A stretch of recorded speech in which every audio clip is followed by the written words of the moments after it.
Au début, il y avait l'obscurité. Et puis, le Big Bang a donné naissance à un monde fait de temps, d'espace et de matière. Chaque jour, de nouvelles découvertes nous aident à comprendre les mystères de cet endroit énigmatique et déconcertant qu'on appelle l'univers.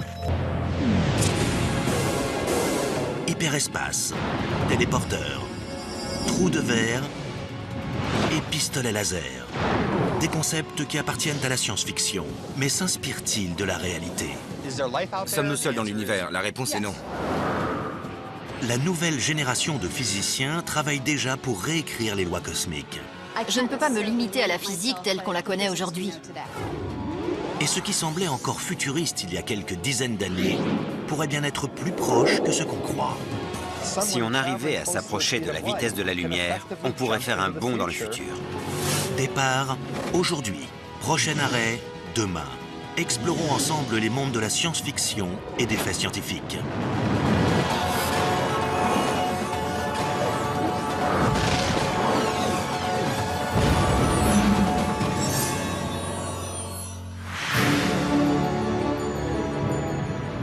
La science-fiction s'intéresse aux nouvelles formes de vie, aux civilisations extraterrestres et aux galaxies lointaines. Très lointaines. Un futur incroyable fait de voitures volantes et de rayons laser semble aujourd'hui être le mirage d'un lendemain qui n'est jamais venu.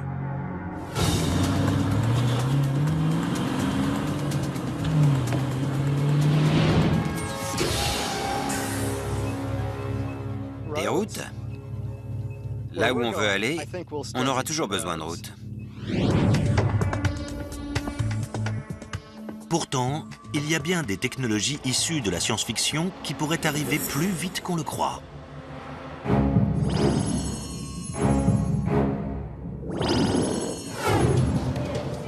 En retard pour un rendez-vous? Coincé dans les bouchons? La science-fiction a la solution pour régler tous vos problèmes de transport. Il suffit de rayonner d'un point A à un point B. Le téléporteur de Star Trek est un rêve pour tous ceux qui prennent souvent l'avion. Mais quand on commence à réfléchir à la technologie nécessaire, on est vite intimidé.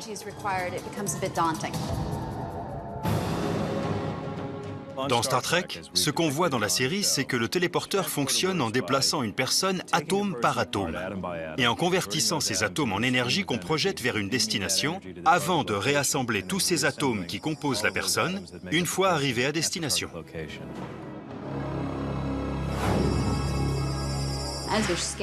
Quand ils scannent la personne, ils enregistrent tout. La position de tous les atomes et des électrons en orbite autour des atomes, la rotation de tous les électrons, la fonction d'onde de toute la structure moléculaire du corps, la vibration du corps, les mouvements. C'est une quantité incroyable de données. Et il faudrait réussir à scanner tout ça et à décomposer complètement le corps humain. La quantité d'énergie nécessaire pour transformer un humain en énergie pure serait bien supérieure à toutes les armes nucléaires les plus puissantes que l'homme a jamais inventées. Ce serait un processus destructeur. Transformer quelqu'un de ma taille en énergie pure équivaudrait à utiliser 41 fois l'énergie dégagée par la plus puissante des armes nucléaires jamais créées par l'homme. Si vous voulez me téléporter, il faudra d'abord se demander...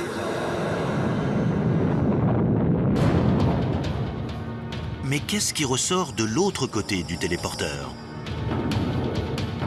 Est-ce que c'est vous ou votre réplique parfaite? Est-ce qu'il décompose et recompose une personne? Ou est-ce qu'il décompose une personne, stocke l'information et recrée une toute nouvelle personne? C'est une question intéressante. Est-ce que le téléporteur vous tue et crée un clone? Ou est-ce qu'il réussit à vous préserver et à vous transporter jusqu'à destination? Si vous me dites qu'on vous a décomposé atome par atome et qu'on vous a converti en flux d'énergie avant de vous réassembler à un autre endroit, je ne vois pas en quoi c'est différent que de vous tuer et de vous ressusciter. C'est peut-être un appareil tout droit sorti de la science-fiction, mais l'armée américaine s'intéresse aujourd'hui aux possibilités qu'offrirait la technologie du téléporteur. l'Air Force a commissionné une étude pour examiner le futur des systèmes de transmission de matière. Sans surprise, ils ont rencontré de nombreux obstacles. Développer un téléporteur qui fonctionne, ce n'est pas gagné. Un des plus gros problèmes rencontrés vous sera peut-être familier si vous avez un ordinateur. Pas assez d'espace disque. Oubliez les mégas et les gigas. L'information générée par le scanner d'une seule personne représenterait des milliards de téraoctets. Une seule personne nécessiterait suffisamment de disques durs pour remplir 500 millions d'Empire State Buildings. L'autre question, c'est de savoir si le fait de stocker les données d'une personne implique de la téléporter immédiatement. Que se passerait-il si on voulait la dématérialiser, stocker l'information et la conserver pendant 50, 100 ou 5000 ans? Du point de vue de cette personne, ce serait un voyage dans le temps. Si les améliorations en termes de stockage de données continuent au rythme actuel, on pourrait imaginer l'existence d'un disque dur suffisamment grand pour satisfaire la demande d'ici 2 à 300 ans. Une des dernières barrières à la construction d'un téléporteur de matière est une propriété fondamentale de la physique quantique, connue sous le nom du principe d'incertitude de Heisenberg. Après la diffusion des premiers épisodes de Star Trek, beaucoup de physiciens ont remis en question la technologie du téléporteur. Un des plus gros problèmes dont on a discuté concernait le fait qu'il est impossible de connaître avec précision la localisation et la quantité de mouvement d'un atome ou d'une particule subatomique. Plus on sait où se trouve quelque chose, moins on sait à quelle vitesse ça se déplace, et vice-versa. Si on prend en photo un carrousel, on peut tout de suite voir où ce manège se trouve par rapport à ce qui l'entoure. Mais tout ce qui se trouve sur le carrousel est un peu flou sur la photo. Quand on essaie de réassembler les petits morceaux qui composent une image quantique d'un capitaine Kirk tout juste dématérialisé, la dernière chose dont on veut entendre parler, c'est de l'incertitude quantique d'Heisenberg. Dans Star Trek, la nouvelle génération, un de nos conseillers techniques, Mike Okuda, a eu l'idée d'inventer un compensateur d'Heisenberg, c'est-à-dire un composant du téléporteur qui s'occupe de régler ce petit problème. Je me suis toujours dit que c'était une solution très maligne à l'un des plus grands obstacles à la construction d'un téléporteur. Le téléporteur tombait en panne de temps en temps et généralement ce n'était pas bon pour celui qui se faisait téléporter. Si certaines données étaient perdues pendant le voyage et que vous vous retrouviez sans yeux ou sans cerveau, ce serait vraiment catastrophique. Vous pourriez y laisser un peu de votre ADN. Et même si votre corps possède des mécanismes de réparation pour l'ADN, à force de voyages répétés, vous pourriez développer des cancers ou des déformations, ou toutes sortes de maladies que vous n'auriez pas vraiment envie d'attraper. Des super-ordinateurs gigantesques, des compensateurs d'Heisenberg, des scanners quantiques. Tout ça appartient à la science-fiction. Alors comment faire de tout ça une réalité? Il faut se tourner vers le surnaturel. Einstein l'appelait l'action surnaturelle à distance. C'est l'univers bizarre de l'intrication quantique. En gros, deux particules peuvent interagir de manière à ce que, quand elles sont séparées, l'état de l'une affecte directement celui de l'autre. En utilisant cette propriété d'intrication, on peut manipuler une des deux pour influencer sur l'état de l'autre instantanément. C'est le truc le plus dingue qu'on trouve dans la mécanique quantique. Une information n'a aucun moyen de passer d'une particule à l'autre. Même en les séparant d'une grande distance, la vitesse de la lumière ne permettrait pas à l'information de passer d'un point à l'autre quand on effectue les mesures.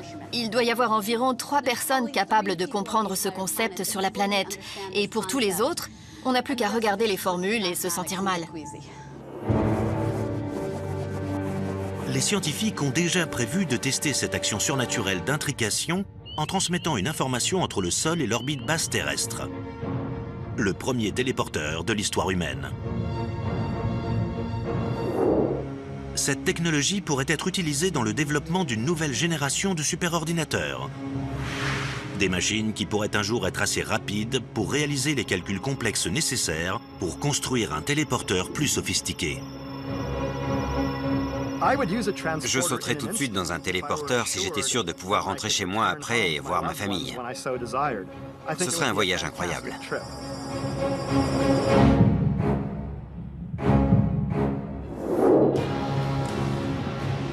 Dans la nouvelle version de Star Trek réalisée par J.J. Abrams, le méchant a rafraîchi un des plus gros classiques de la science-fiction. Il a transformé un trou noir en arme fatale. J'adore le nouveau Star Trek. J'adore les choix qu'ils ont faits. Mais ce trou noir a complètement fait exploser la partie de mon cerveau qui aime la physique. Les trous noirs sont des régions spatiales où la matière est énormément compressée et où la gravité est si forte que rien, pas même la lumière, ne peut s'échapper. Si on pouvait larguer un trou noir dans le noyau de la planète, elle disparaîtrait. Ce serait l'implosion. On ne peut pas contrôler un trou noir, parce que si on essaie de le manipuler, il implose aussi. Dans le film de Star Trek, il y a une forme exotique de matière qu'ils appellent la matière rouge, et qu'ils utilisent pour former un trou noir à l'intérieur du noyau d'une planète existante. On ne peut pas vraiment transformer une planète en un trou noir en utilisant de la bouillie rouge. C'est tout simplement impossible. Bien sûr, dans les faits, les trous noirs sont aussi une source d'inquiétude. Notre quête de connaissances pourrait bien nous mener à la destruction de la planète qui serait aspirée par la gueule insatiable d'un trou noir que nous aurions créé.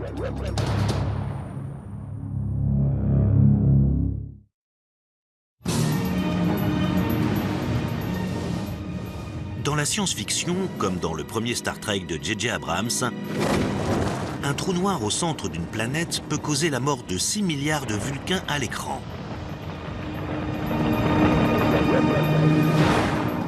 Cette planète serait absorbée dans la masse du trou noir. Elle serait réduite en morceaux et disparaîtrait de notre univers pour toujours. C'est un peu la pire de toutes les armes fatales. Dans les faits, des expériences qui prévoient de causer la collision de particules subatomiques sur Terre suscitent des inquiétudes. Si les particules sont assez rapides au moment de la collision, elles pourraient former un trou noir et détruire notre planète. Les nouvelles installations construites par le CERN en Suisse, le grand collisionneur de hadrons, sont conçues pour explorer la nature fondamentale de la matière. L'idée est de provoquer la collision d'atomes pour les décomposer et voir de quoi ils sont faits. Par exemple, ils veulent trouver ce qu'on appelle le boson de Higgs, qui est censé donner la masse de toutes les autres particules. Mais ils pourraient aussi produire des trous noirs miniatures. Des trous noirs sur Terre? L'homme perçoit les trous noirs comme d'énormes vortex tourbillonnants qui aspirent la matière et dont rien, pas même la lumière, ne peut s'échapper. Et l'idée qu'on puisse en former un en Suisse a sonné l'alarme. Mais les scientifiques ont rassuré le public. Les trous noirs qui pourraient se former seraient microscopiques. De tout petits trous noirs qui s'évaporeraient instantanément mais existeraient quand même pendant très peu de temps. La probabilité pour que cela arrive est très faible. Et même si on parvenait à créer un trou noir microscopique, ce n'est pas le genre de chose qui réussirait à atteindre le centre de la Terre et à dévorer notre planète de l'intérieur. Comment grandit un trou noir? Il faut penser à un bâtonnet qu'on fait tourner dans une machine à barbe à papa. Quand le bâtonnet ramasse des matériaux, il grossit de plus en plus, tout comme un trou noir quand il absorbe de la matière. Mais qu'en est-il du trou noir microscopique? La première chose qui se passerait, c'est qu'il absorberait le bâtonnet très lentement. En fait, en un an, un tout petit trou noir microscopique énervé et affamé pourrait manger une centaine de protons. Et pendant qu'il avale le bâtonnet, le trou noir s'évapore plus vite qu'il n'absorbe les matériaux pour grossir, ce qui provoque sa disparition.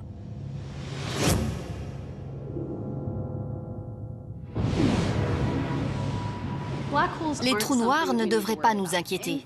D'ailleurs, il y a un trou noir supermassif en plein milieu de notre Voie lactée. Il fait sa vie dans son coin avec des étoiles qui lui tournent autour dans la joie et la bonne humeur. On peut même observer des trous noirs dans les galaxies proches de la nôtre. Des disques de matériaux se mettent à tourbillonner et à créer tellement de chaleur qu'ils libèrent de grandes quantités de lumière en disparaissant.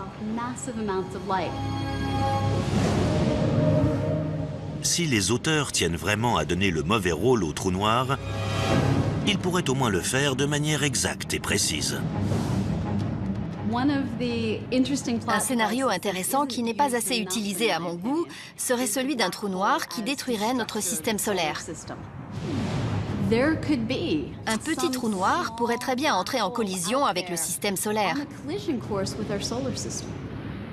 Et on ne s'en rendrait pas compte avant qu'il n'interagisse avec le nuage d'Oort, ce nuage de particules gelées d'où proviennent les comètes. Il pourrait très bien avoir une trajectoire de collision prête à détruire notre système solaire, et on ne s'en rendrait compte qu'à quelques années de l'apocalypse. La première chose qu'on verrait, ce serait le scintillement du nuage d'Oort chargé de particules à haute énergie, quand des petits bouts de glace commenceraient à être absorbés. Après, on remarquerait que les orbites externes du système solaire sont déformées et que leur déformation augmente en modifiant l'orbite de la Terre selon la position du trou noir. On pourrait aussi bien être attiré vers le Soleil qu'écarté du Soleil. Ça ferait qu'on mourrait soit à cause du feu, soit à cause de la glace. Mais bon, personnellement, je trouve que ni l'un ni l'autre n'est très sympa.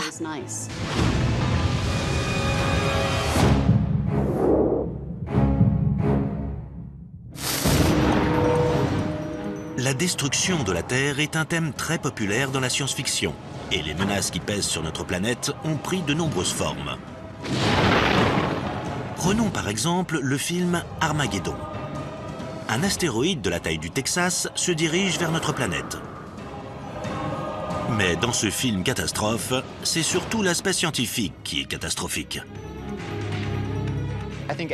Je pense que tous les scientifiques seraient d'accord pour dire qu'Armageddon, pour le coup, c'est vraiment beaucoup de fiction et très peu de science.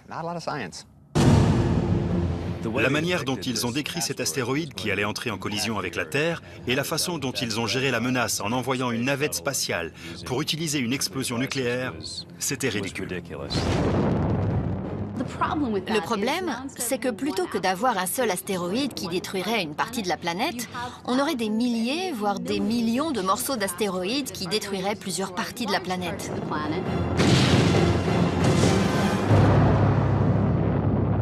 Donc évitons d'exploser des astéroïdes. Il faut les déplacer, mais surtout pas les faire exploser.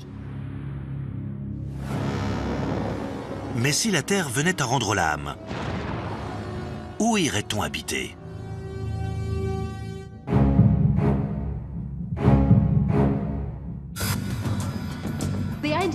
L'idée de terraformation, c'est d'abord de prendre une planète comme Mars, qui n'est pas capable pour le moment d'abriter la vie qui pourrait se promener à sa surface, et ensuite d'altérer l'environnement et la planète pour pouvoir permettre à l'homme d'y vivre une existence normale.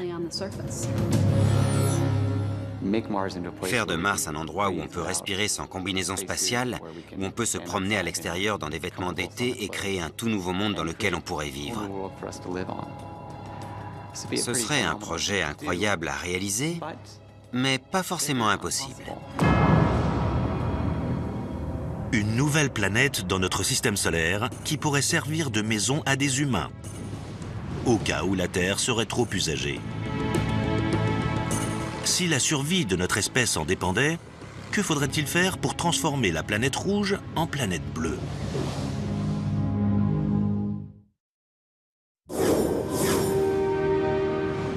Mars est une planète rouge, désolée et stérile. Des plaines glacées et des falaises abruptes, une couche de permafrost sous la surface, de gigantesques volcans et des lits de rivières secs qui témoignent du passé aquatique de la planète. Mars est très similaire à la Terre, et c'est pour ça que l'idée de sa terraformation est très présente dans la science-fiction. Mais pour que Mars vive et respire à nouveau, ce terrain vague glacé va devoir subir un énorme réchauffement climatique. L'ingrédient clé de la terraformation de Mars, c'est de sortir tout le dioxyde de carbone solide de la planète pour le mettre dans l'atmosphère. Ça créerait des pressions plus élevées, mais aussi un effet de serre et l'augmentation des températures. Ce serait déjà un grand pas pour rendre la planète habitable. Une des calottes polaires de Mars est principalement constituée de dioxyde de carbone gelé. Donc, si on pouvait réchauffer cette calotte polaire et libérer tout ce dioxyde de carbone dans l'atmosphère, on pourrait commencer à épaissir cette atmosphère et ce serait le premier pas vers la terraformation. On pourrait par exemple lancer tout un tas de satellites qui recueilleraient de l'énergie solaire et la dirigeraient vers Mars. Elle serait absorbée par la surface et provoquerait l'évaporation de ces glaces, ce qui les transformerait en gaz atmosphériques. On pourrait aussi mettre un tas de matière sombre dans les calottes polaires de Mars. Cette matière sombre absorberait le rayonnement solaire au lieu de le réfléchir, ce qui réchaufferait le matériau et ferait fondre les glaces qui se trouveraient en dessous avant de s'évaporer. Mais si on veut vraiment terraformer Mars, il y a un ingrédient qu'on ne peut pas laisser de côté. La Terre possède un champ magnétique assez puissant. C'est lui qui nous protège des vents solaires. Les particules chargées qui s'échappent du Soleil sont gardées à distance de la Terre, grâce au champ magnétique. Mars n'en a pas. Si on essayait de vivre à sa surface, on serait sans arrêt affecté par le rayonnement du Soleil. Les vacances sur Mars, c'est encore de la science-fiction. Mais l'humanité s'approche de plus en plus du jour où les navettes pourront quitter la Terre pour se promener dans le système solaire.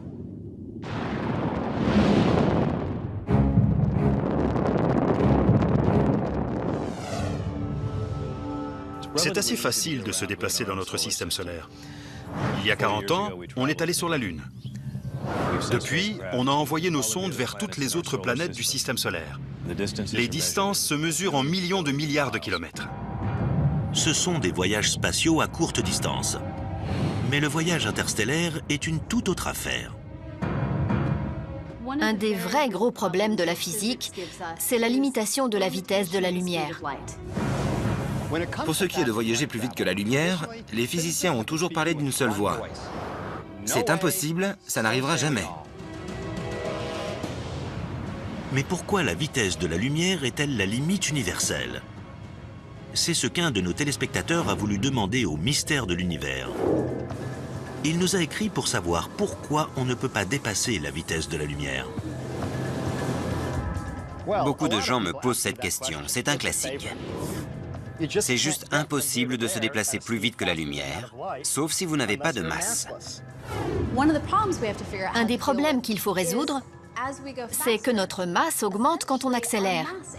Ce qui fait que pour gagner de la vitesse, il faut consommer beaucoup d'énergie. Il n'y a que la lumière, c'est-à-dire des photons sans masse, qui peuvent atteindre la vitesse de la lumière. Tout ce qui a une masse aurait besoin d'une quantité infinie d'énergie pour aller aussi vite. C'est infaisable. Dans la science-fiction, ce n'est pas un problème. Il a suffi d'inventer quelques gadgets technologiques pour s'en charger. Que sont les cristaux de dilithium et à quoi servent-ils? Les cristaux de dilithium font fonctionner la distorsion. C'est tout ce qu'on a besoin de savoir. Il existe plusieurs noms pour ce type de technologie. Hyperespace, vitesse supraliminique, porte des étoiles. De plus en plus de scientifiques qui ont grandi en regardant leurs héros filer à travers la galaxie s'intéressent à la possibilité de voyager plus vite que la lumière. Un scientifique du nom de Miguel Alcubierre a inventé la notion théorique de la distorsion qui nécessiterait que l'espace derrière le vaisseau spatial soit étiré et que l'espace à l'avant soit contracté.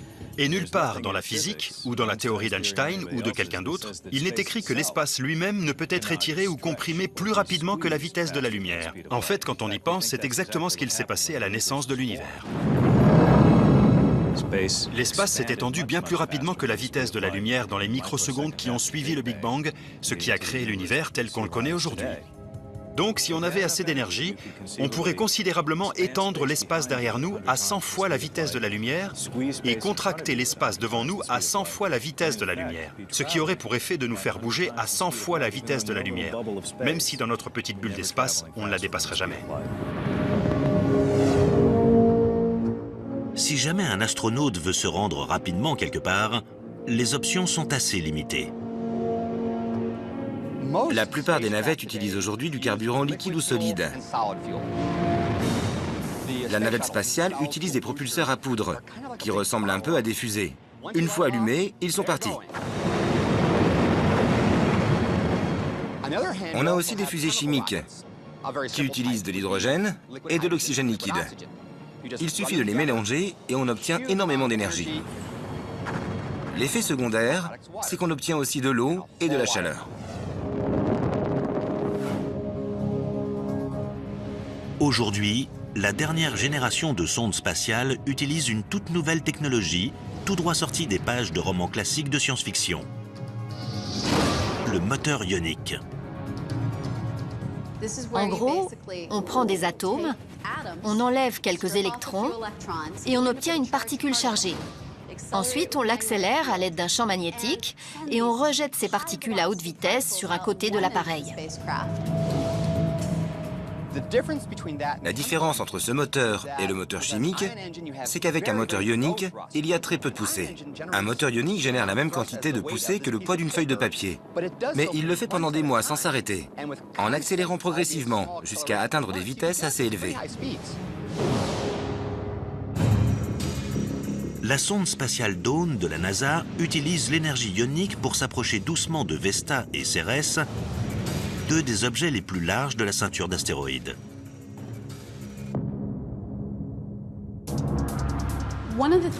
Une des choses qui rendent le moteur ionique si puissant, c'est que c'est le carburant le plus efficace dans l'espace, là où il n'y a pas de friction. Il n'y a rien pour vous ralentir. Donc toute l'énergie utilisée pour accélérer ces ions peut augmenter la vitesse, ce qui fait qu'on peut avancer pendant de très longues périodes tout en accélérant progressivement. Les fusées chimiques traditionnelles sont rapides, bruyantes et brûlantes.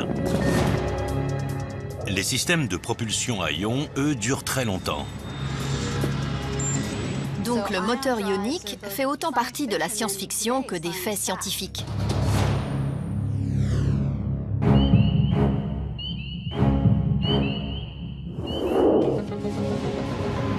Entre les sondes spatiales qui sortent de notre système solaire et les ondes radio et télé qui nous ont déjà quittés depuis longtemps, l'homme annonce sa présence dans l'univers.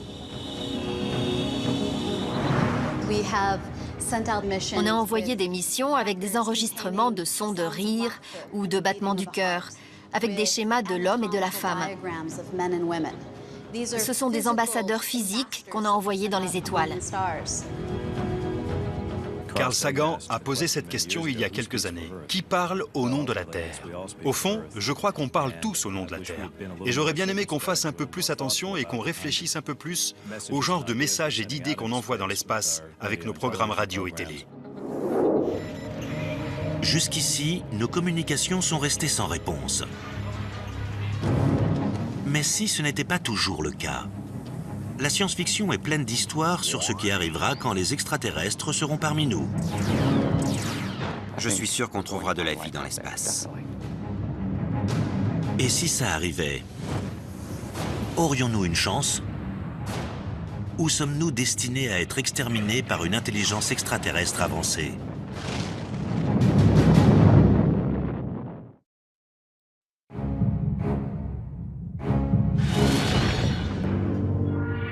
Ils disent venir en paix, mais anéantissent notre planète. Depuis les tout premiers écrits de science-fiction, certains thèmes sont très récurrents, mais peut-être jamais autant que celui-ci. Les invasions extraterrestres.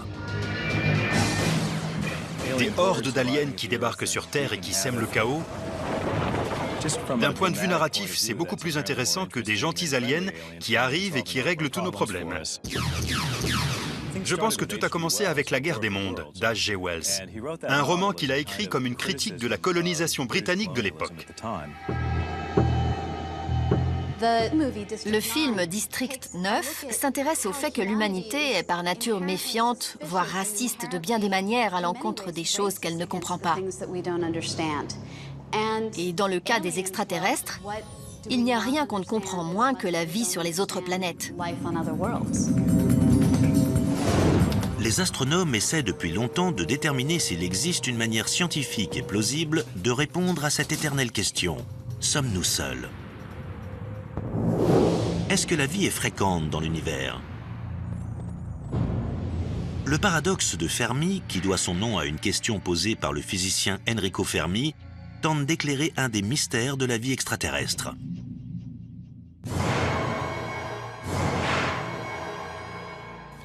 Si des formes de vie intelligentes existent partout dans l'univers, alors où sont-elles? Si elles ne sont pas ici, elles ne sont sûrement nulle part. Donc, je crois que soit nous sommes uniques, ce qui est une idée assez folle, soit les formes de vie intelligentes sont assez rares. La question peut être inversée. Pourquoi ne nous ont-ils pas détectés? On comprend ça assez bien. Nous avons diffusé des traces de notre existence dans l'univers sous la forme de transmission radio. Nous avons vraiment couvert le spectre électromagnétique des ondes radio depuis les années 20, avec des quantités raisonnables et détectables d'informations. Ce qui veut dire que nos émissions ont rayonné vers l'extérieur à la vitesse de la lumière pour s'éloigner d'environ 90 années-lumière. Donc, on a un rayon de 90 années-lumière autour de nous, dans lequel des civilisations d'autres planètes peuvent nous détecter. Notre galaxie mesure 100 000 années-lumière. Donc s'il y avait des centaines, voire des milliers de civilisations là-haut, peut-être que seules une ou deux ont réussi à nous détecter.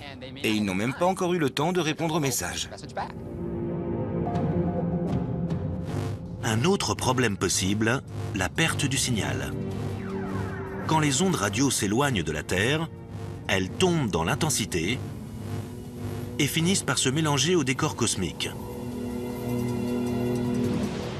Pour qu'un habitant d'une autre planète entende nos transmissions, il faudrait sûrement qu'il ne soit pas très loin. Combien de civilisations pourraient donc être en train d'écouter nos émissions et nos rediffusions? C'est une question à laquelle l'astronome Frank Drake a tenté de répondre. Il y a environ 50 ans, Frank Drake, un radioastronaute, étudiait la possibilité de la vie dans l'univers. Il a lancé le premier programme SETI, qui consistait à utiliser un télescope radio pour tenter de capter des signaux provenant d'autres étoiles. Drake s'est demandé, bon, quelles sont mes chances de succès? Combien de civilisations pourrais-je trouver dans notre galaxie? Comme tout bon astronaute qui se respecte, il a fait un rapide calcul et a créé une équation qui disait en gros, voilà comment calculer le nombre de civilisations dans notre galaxie. Combien d'étoiles de notre galaxie peuvent avoir des planètes similaires à la Terre? Combien de ces étoiles ont des planètes similaires à la Terre? Et sur combien de ces exoplanètes la vie s'est-elle développée, etc. Si vous êtes optimiste, vous trouverez qu'il existe des tas de civilisations intelligentes dans notre Voie lactée.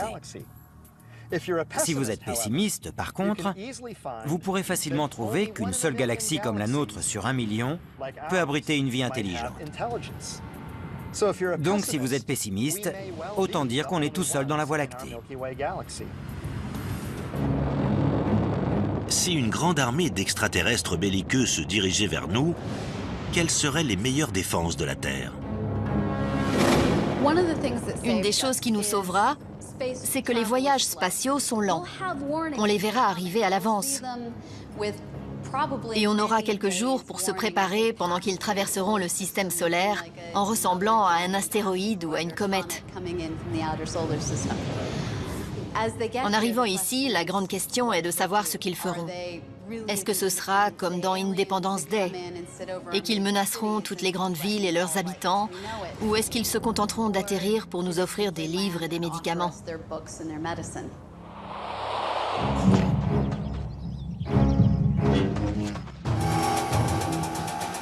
Si jamais ça tournait mal, peut-être qu'on pourrait sauver la Terre en utilisant des armes de science-fiction. Que ce soit l'élégant sabre laser de Luke Skywalker ou les pistolets laser utilisés dans des milliers d'histoires, les armes ne manquent pas dans la science-fiction. Les armes de science-fiction servent souvent à étourdir l'ennemi, comme le phaser de Star Trek ou le stun gun de Cosmos 1999. Ils lui font perdre connaissance sans le tuer. La technologie d'aujourd'hui progresse dans ce sens. Les chercheurs en armes s'inspirent de la science-fiction pour continuer à développer différentes manières d'affecter le comportement de quelqu'un sans forcément le blesser gravement, en utilisant un projectile peu sophistiqué. L'armée américaine a développé le système de déni actif, conçu pour obtenir un effet goodbye. Il s'agit en fait d'un énorme transmetteur de micro-ondes qu'on peut diriger sur une foule agitée et qui donne l'impression aux gens que leur peau est brûlante et qu'il est temps de s'en aller. D'autres projets militaires cherchent à maîtriser la puissance de l'électricité et s'intéressent à la technologie des pistolets à impulsion électrique pour neutraliser sans éliminer. Bien sûr, un phénomène aussi simple que l'électricité appartient à la science. Et pourtant, elle a fait germer de nombreuses idées dans la science-fiction, comme de s'en servir pour alimenter une des machines temporelles les plus connues de l'histoire. Mettez de côté 1,21 gigawatts. Lancez le convecteur temporel et préparez-vous pour un voyage dans le temps.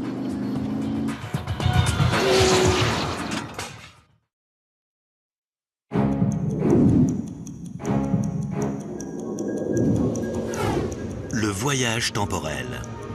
C'est vraiment possible, selon deux des plus grands esprits scientifiques du XXe siècle. Albert Einstein, dont les célèbres équations n'ont jamais écarté la possibilité des voyages dans le temps, et le docteur Emmett Brown, inventeur du convecteur temporel. La différence entre les deux? La machine d'Einstein ne va que dans une direction et s'appuie sur des tas de preuves scientifiques.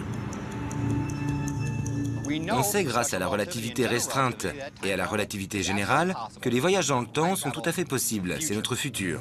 Si on se déplaçait à la vitesse de la lumière et qu'on rentrait chez nous ensuite, on se rendrait compte que les gens sur Terre ont vieilli beaucoup plus vite que nous. La relativité permet les voyages temporels. Buck Rogers, au XXVe siècle, l'avait compris. Andromède l'avait compris. La machine de Doc permet de remonter dans le temps et d'aller dans le futur. Mais selon les lois de la physique, c'est impossible. Ou est-ce vraiment le cas? Retourner dans le passé ne semble pas violer les lois fondamentales de la physique. D'ailleurs, certains physiciens ont déjà imaginé des plans qui pourraient nous permettre de le faire. On pourrait tourner d'une certaine manière autour d'un trou noir ou transformer des trous de verre en machines temporelles.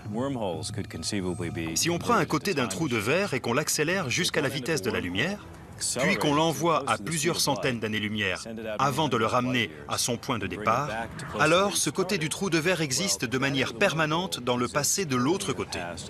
Donc, a priori, en traversant ce trou de verre, on pourrait retourner dans le passé. Ça a l'air facile. Mais les scientifiques disent qu'il n'existe aucun moyen de stabiliser le champ d'énergie pour créer un tel trou de verre. Un autre problème subsiste. En retournant dans le passé, on risque de provoquer un paradoxe. Le paradoxe du grand-père dans les voyages temporels, c'est quand on retourne dans le temps et qu'on tue son grand-père avant que son père ou sa mère ne soit né. Ça voudrait dire qu'on ne pourrait pas être né. Mais alors comment aurait-on pu retourner dans le temps et tuer son grand-père? C'est un paradoxe logique. D'autres personnes ont dit qu'il y avait peut-être un moyen d'éviter le problème. Il y a une certaine vision de la mécanique quantique qu'on appelle la théorie des mondes multiples. Une des nombreuses interprétations de la mécanique quantique prétend que chaque fois qu'on prend une décision, l'univers se divise. Chaque fois que j'envoie un photon de lumière à travers une fente et qu'il part dans une direction, il y a un autre univers dans lequel la lumière va dans l'autre direction. Chaque fois que je renverse mon café dans cet univers, il y a un autre univers dans lequel il ne lui arrive rien. Selon la théorie des mondes multiples, tout ce qui aurait pu arriver est arrivé quelque part. Et tout ce qui aurait pu être se trouve quelque part dans le multivers. Et c'est comme ça qu'on obtient une infinité d'univers qui se séparent d'une autre à chaque seconde de chaque jour, de chaque année. Si c'est le cas, on peut dire qu'en voyageant dans le temps, On pourrait toujours tuer son grand-père et être en vie, parce qu'on se trouverait, en fait, dans un univers différent. Si les voyages dans le temps sont possibles, une chose est sûre, ça demandera beaucoup d'énergie. Dans Retour vers le futur, Doc réussit à remonter dans le temps avec sa DeLorean alimentée par 1,21 gigawatts. Elle doit atteindre une vitesse de 88 miles par heure. Tout ça n'est bien sûr que de la science-fiction. L'énergie qu'il faudrait en réalité pour remonter dans le temps, c'est-à-dire dépasser la vitesse de la lumière qui est infinie, voire plus qu'infinie, demanderait un genre de trou de verre ou un autre raccourci à travers l'univers. 1,21 gigawatts ne suffirait pas, tout comme 88 miles ne suffirait pas. Parfois, la science des films parvient à bluffer la vraie science. Qu'est-ce qu'un convecteur temporel? Honnêtement, je n'en ai aucune idée. La trilogie Retour vers le futur met aussi en scène des voitures volantes qui filent sur des autoroutes aériennes prévues pour le futur pas si lointain de 2015.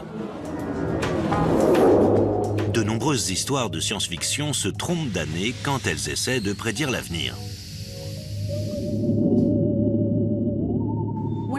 Une des choses les plus incroyables dans l'idée de retourner dans le temps, ce serait d'observer l'ancienne science-fiction, qui ne s'est jamais douté que les ordinateurs feraient à ce point partie intégrante de nos vies.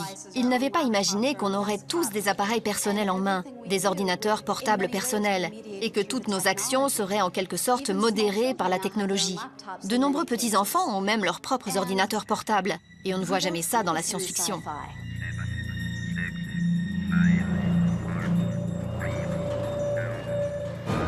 D'une certaine manière, les frontières entre les univers de la science et de la science-fiction deviennent de plus en plus floues avec le temps.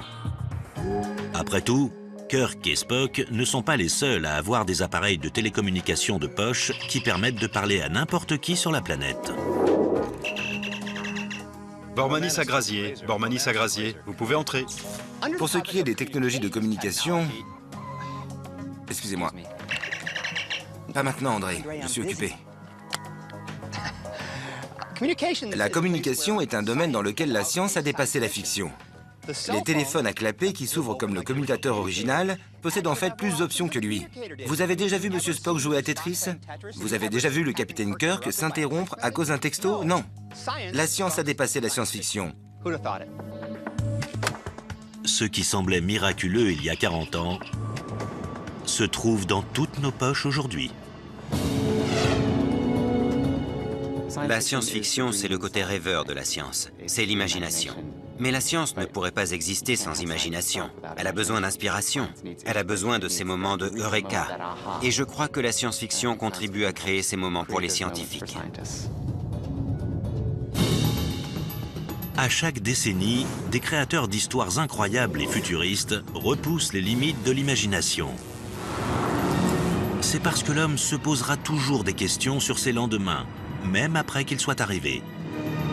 C'est un paradoxe qui convient parfaitement aux univers mêlés de la science-fiction et des faits scientifiques.